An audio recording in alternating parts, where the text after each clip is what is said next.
बिस्मिल्लाहिर्रहमानिर्रहीम। अस्सलाम वालेकुम प्यारे बच्चों, हमने सबक परचम की कहानी नानी अम्मा की ज़ुबानी की पढ़ाई की।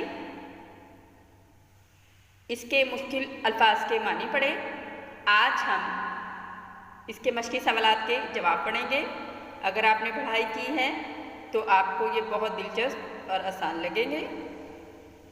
पहला सवाल देखें, सदफ को क्या करने का शौक़ था? सदफ को रंग बिरंगी तस्वीरें बनाने का शौक़ था। जवाब है, सदफ को रंग बिरंगी तस्वीरें बनाने का शौक़ था।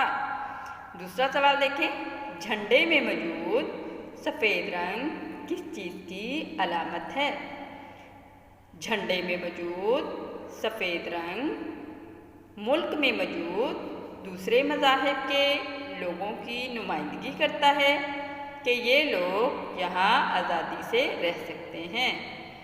झंडे में मौजूद सफ़ेद रंग दूसरे मज़ाहिब यानी जो मुसलमानों के अलावा रहते हैं उनकी नुमाइंदगी करता है कि ये लोग भी यहाँ आज़ादी से रह सकते हैं।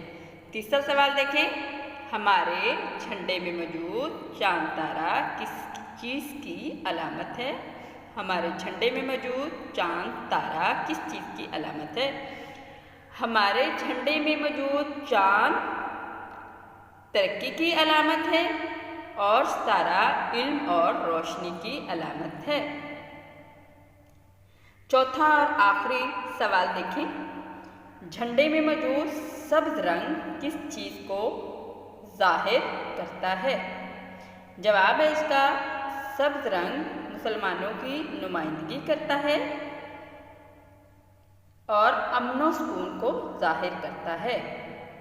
झंडे में मौजूद सब्ज़ रंग मुसलमानों की नुमाइंदगी करता है और अमन सुकून को ज़ाहिर करता है। प्यारे बच्चों, आपने सबक परचम की कहानी नानी अम्मा की ज़ुबानी के सवालात के जवाब लिखने हैं, अपनी छुट्टियों के काम में लिखने हैं और इनको याद भी करना है।